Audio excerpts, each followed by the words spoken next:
Yo, what's up? Uh, we're gonna get into this video today. I did watch the previous GrandLine review. I know I said I was gonna stop, but I'm back. And it's Scalper versus IMU, which I did watch the last video on, or the last chapter video. And I did have a reaction to it, but I'm not gonna lie to y'all.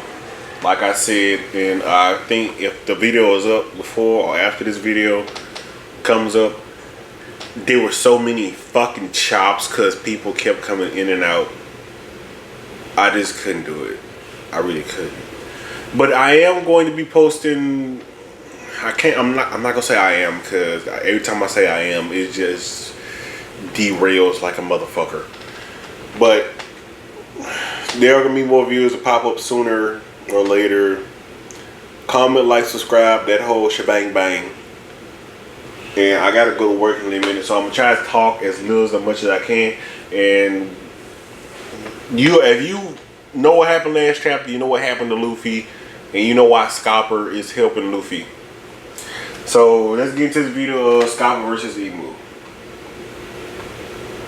One Piece, which is all about the true cost of becoming the Pirate King, and mate, it is much darker than I ever expected. Before we do all the things though, I would like to say that One Piece is on the cover of Weekly Shonen Jump this week. That's not too unusual in and of itself. I mean, One Piece is the flagship title of the entire magazine. However, what is unusual is that Luffy has been drawn as a spooky ghost, which I do think is very interesting given the content of the chapter, especially with all of this talk about how the title of Pirate King is given to someone whose death is rejoiced. This cover was drawn for Obon, which is a festival commemorating one's ancestors, and it said that their spirits are allowed to temporarily return to the world to celebrate. But again, I find it both intriguing and a little bit eerie given the content of the chapter, which is also reflected in the title of the chapter, which we'll get into very quickly as we pick up exactly where we left off with Copacabana rescuing Luffy and putting on quite the impressive display against that there IMU. I tell you what, mate, as much as IMU tanked some attacks from Copacabana, Luffy had it worse. He got some pretty tough love in this chapter from our missionary. In fact, if you saw a lot of these pages out of context, Gaban almost looks like the antagonist. Just the way that he's holding Luffy by the neck and just tosses him away. It's almost reminiscent of when Jinbei had to restrain Luffy by the neck after Marineford. Back then, Jinbei had to remind our Luffy that he still had his crew. And in this chapter, Gaban needed to remind Luffy that the lives of his crew are all on the line here, so maybe cool it with all the weird genie stuff. And Gaban says something that will no doubt go on to become an iconic piece of One Piece dialogue, which is that the Pirate King is a title given to someone whose death is celebrated. The higher you climb, the more enemies you gain, which is generally quite the opposite for Luffy, from our perspective anyway. The higher he climbs, the more allies we see him make, but that is not necessarily true from the perspective of the world at large. Remember that Luffy is overwhelmingly viewed as a villain of the planet, with his most recent alleged act of sinisterness being the murder of the beloved Dr. Vegapunk. Most of the world believes that Luffy murdered him, and so Luffy's death would right now be celebrated as a good thing by the general population. That may change in the future, but right now, they would rejoice. And it makes me wonder if the ending of One Piece may be somewhat bittersweet. If Luffy does follow Roger's path, gains the title, but goes all the way to the gallows just like Roger did, and Luffy does die and the world rejoices. It's a pretty morbid thought, and I'm not sure that Oda would want to go out on that note, even if Luffy was to start another era comparable to or even greater than the Golden Age. Fuck, I'm pausing. Have y'all seen this shit? Or the memes and jokes people been making about Gay and Oda. If I can, me who's editing, go find the screenshots. I mean the messages of people making jokes how they had all the greats, manga writers.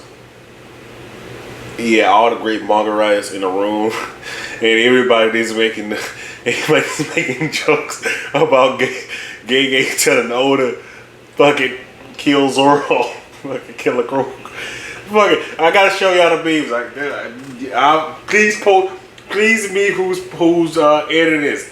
Please find the jokes, please. See, but Gaban's words could be a narrative omen. The title that Luffy seeks, it comes with costs, and I think this may be a line that we don't truly appreciate until Luffy does finally become the Pirate King, or perhaps not until the very end. Hey, does of One anybody Piece. feel like Luffy's could actually lose If an you've eye? watched this channel for any length of time, then you'll know that I have a slight tendency to be a bit obsessed with fictional pirates, which means that my office has gradually transformed into what can only be described as a museum dedicated to poor financial decisions, but with the occasional exhibit of fantastic financial decisions, such as the sponsor of today's video, Display. That was not a bad transition, GrandLine.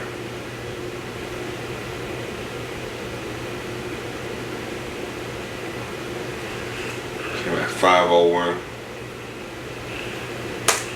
Of course, Imu does pull out a new weapon for this chapter, as he has in pretty much every chapter since he appeared in his true form on Elbaf, and I don't expect this trend to stop anytime soon. Imu has access to 19 weapons that belonged to 19 founding families of the world government that are scattered across the highest tier of the Empty Throne, and so far, prior does to he this like this chapter, thing of like a we've only blade? shown and named 7. So 12 more to go, well, 11 more to go after this chapter. And against Copacabana, Imu draws Honebami, which means Bone Eater or Bone Devourer, which is really bad news for someone like Brook, because this weapon seems like it would be tailor-made to remove him specifically from existence. However, unlike most of the Gunko weapons still that in the we've seen queue? so far that exist purely in myth, Honebami is actually very, very real. It's called the Honebami Toshiro, with the Toshiro part coming from the swordsmith Toshiro Yoshimitsu, and it was made during the Kamakura period, which is essentially approximately between the years 1200 and 1300. I mean, not exactly. It started a bit before and it ended a bit after, but in a European context, we'd be talking about the High Middle Ages. So it's quite an older blade, and it was passed down through a butt ton of shoguns over the years, but it has all sorts of legends associated with it. The Honebami is said to be able to shatter or crush bones by just being pointed at someone, or by pretending to cut someone with it. And funnily enough, when I was researching this, I stumbled upon a Japanese blog from 2021 that equates the legends about the Honebami to the existing sword techniques of some guy named Roa Noa Zoro from some obscure manga series called One Piece. I don't know, never heard of it. And the more I read into this sword, the more I do think that Oda has used its legends as inspiration for Zoro's attacks, because it's a sword that seems to do most of its damage through reputation more so than action. It's also kind of interesting because it wasn't originally supposed to be a sword, it was originally a naginata, which is the kind of blade that Whitebeard uses. However, it was then shortened and transformed into a sword, retaining both its name and legendary status. And as a result, it's quite a bit thick with so many C's than your average sword, because it wasn't supposed to be a sword. Hence why it is said to be so heavy and why it crushes bones rather than cuts bones. And in terms of where this falls within the 19 families, the bone theme has immediately drawn comparison to the yokai form of Saint Ethan, Baron of Venus Juro. Particularly since it's now speculated that, in addition to each of the 19 families having their own sacred weapon, the 19 families may also have their own unique yokai transformations. So the Bokotsu horse is the final form of the Nisjura family, the spider would be the J. Garcia yokai, and so on. Which would mean that Figurant Gali may have a new transformation, something that represents the Figurant family, rather than just inheriting Saturn's old spider form. Has the transformations changed? All speculation. And look, I don't know if this bone connection is enough for me to confidently say that yes, this is the Nisjura weapon. However, there is a 1 in 17 chance of that being the case, because we already know the Shepherd and Rimoshifu family blades, so it's not all that crazy. What is crazy is Imu's abilities, although there is an idea that we may have already spotted a restriction on his powers in the last chapter, because when we were introduced to the Funky Axe, Imu was speaking as if he didn't know which weapon would be appearing next. And if you go back on everything, this impression, it kind of makes sense, because every time he draws a new blade from behind him, behind, he can't see what's happening, but every time he grabs one, he has to look at it and confirm and go, ah, you, I remember you. He has to name it before he can use it. So it could be that Imu can't just go ahead and summon any one of the 19 weapons that he wants at any I would say that. I would say it's more weapons have Imu forgot the name. To them. The example I would give to illustrate this would be Kite from Hunter x Hunter. He has an ability called Crazy Slots, which allows him to conjure 9 different weapons, but he doesn't get to choose which weapon he uses. It is randomized each and every time. And Kite has to use these weapons before he can return them and roll Crazy Slots again. So I'm not sure if that's the same or a similar restriction to what Imu has,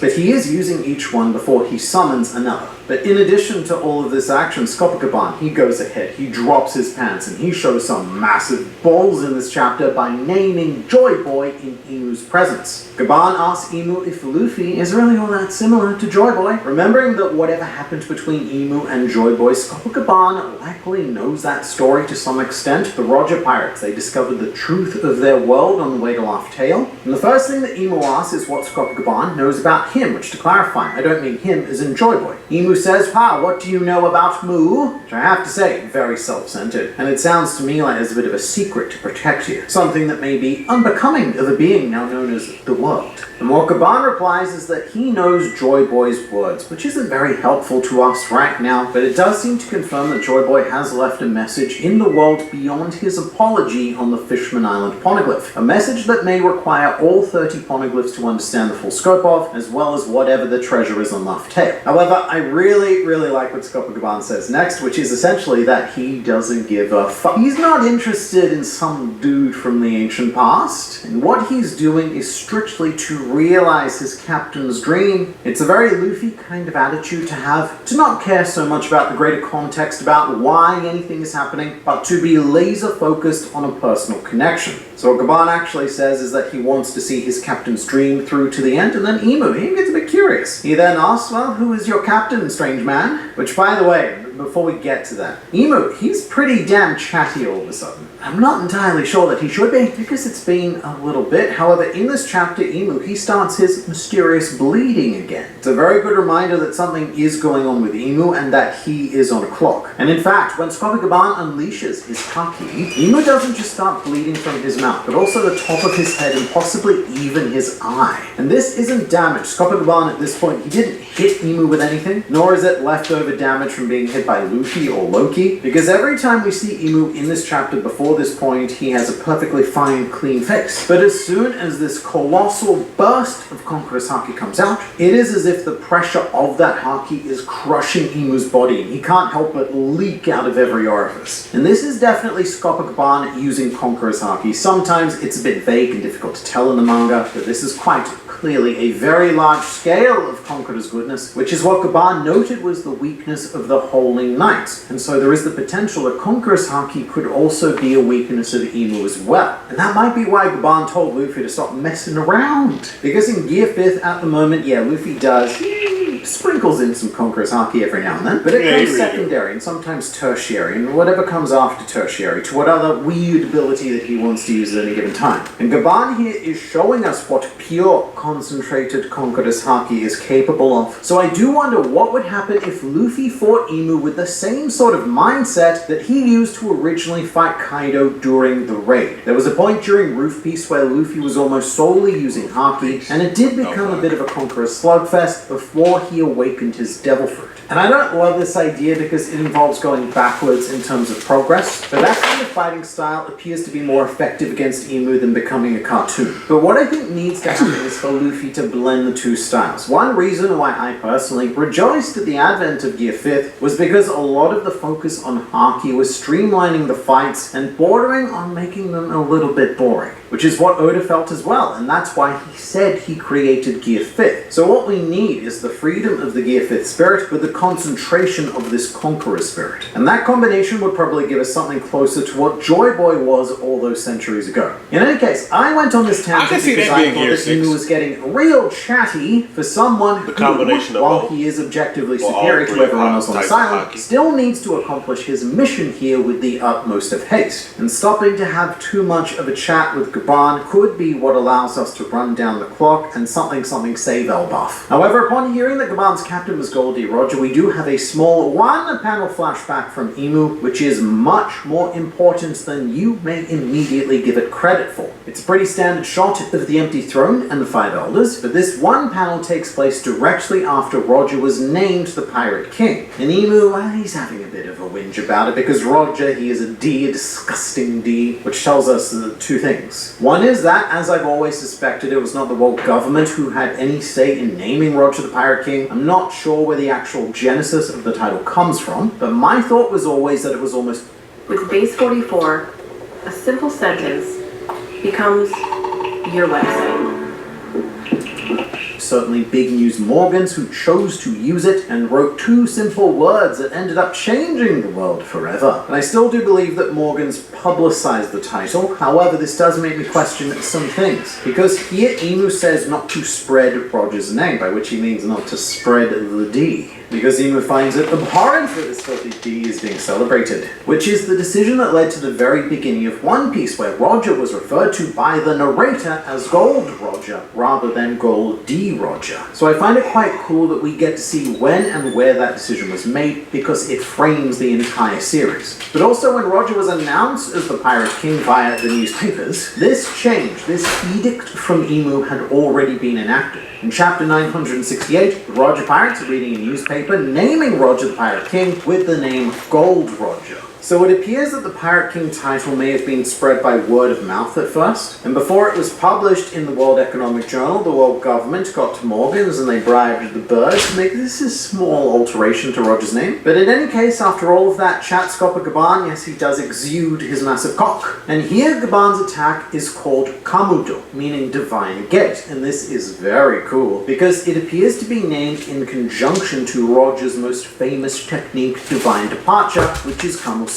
in Japanese. So Roger and Scopper Gaban both have an attack with Kamu, aka divine, in their name, which means that I am fully expecting one Silver's Rayleigh to complete this trilogy and display his own divine attack in the future. And as a man who is able to learn divine departure from simply watching Roger, I also wonder if Shanks has access to all of these divine attacks from watching Scopper Gaban and Rayleigh. However, Gaban then proceeds to use Yachi Takeru, which is an amped up version of the move that he used against Luffy and Zoro in chapter 1140, which was called Yasuko Takeru. The original move literally means 80 tribal leaders, and the one in this chapter means 8,000 tribal leaders. So if you wanted to do some power maths, the move here that he uses against IMU is 100 times stronger than the one that he pulled out against Luffy and Zoro. But I do love that before Gaban unleashes this attack, he apologizes to the treasure tree Adam because he had no intention of, quote, eating it, which refers to Scopper Gaban's mountain eater epithet. The treasure tree Adam is not Ripley, but in the ensuing attack, he cuts off some pretty mighty chunks of the tree. It is not a small amount. It may look small because we see these chunks fall off in a wide shot of Elbaf, and it's very easy to forget how big the tree is when we don't see a giant for scale. But I'm just saying, if this is collateral damage anyway, then I know a certain Straw Hat who could make use of this. I predicted this early. I guess not. It's not just the crew members who all need their upgrades, like Frankie's Cola, Sanji's Haki, and Usopp's relevance. It's also our ship, which needs to carry us all the way to the end. Or use the wood to build a ship for Loki, or something like that, because it is such a large amount of atom wood, and unless Elbaf plans on using it as nurse logs, then I think that Oda's having Gaban do this to make use of the woods in the future. And you know what, it might not be for the Straw Hats. It may be that Elbaf itself uses this wood to construct a fleet of ships to join Luffy in the final war. However, this chapter ends on a bit of a weird note. After Gaban and IMU fall into the underworld on the Cut-Off Branch, we cut to Loki's group and Usopp are sensing something, which is the second time that Oda has done this. Usopp is now being used as Nami's guide as to what's happening all the way over there, due to his amazing, apparently, observation haki. So again, I think that Oda seems to be setting Usopp up for something here with that haki. However, the chapter ends on a panel of Scopper Gaban lying on the branch with his left arm cut off, and I guess it's implied that IMU did this in their clash.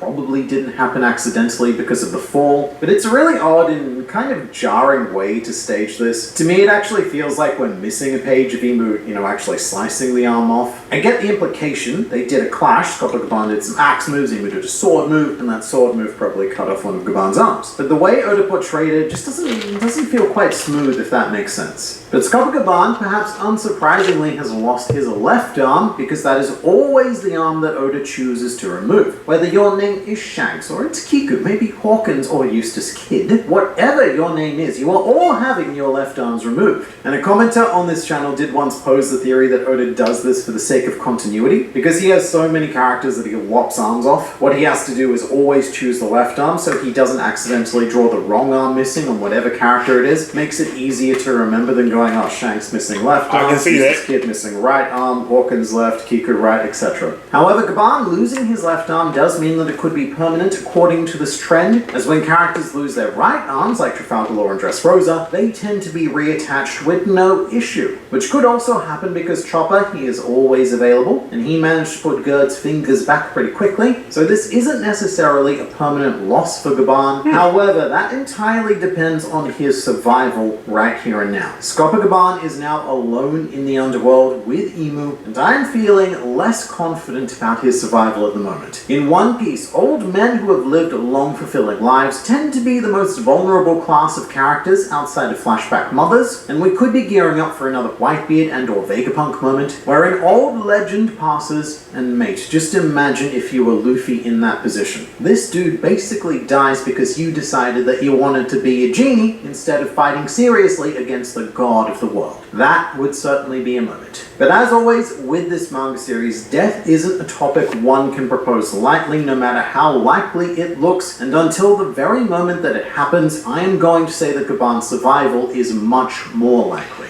And there is a point in this chapter where Luffy is commanding his own body to heal itself, almost as if he's willing that healing into existence, using his imagination with Gear 5th. So Scopper Gaban could be saved by a strangely healed Luffy. But regardless, I want you to let me know what you thought about this chapter in the comments below.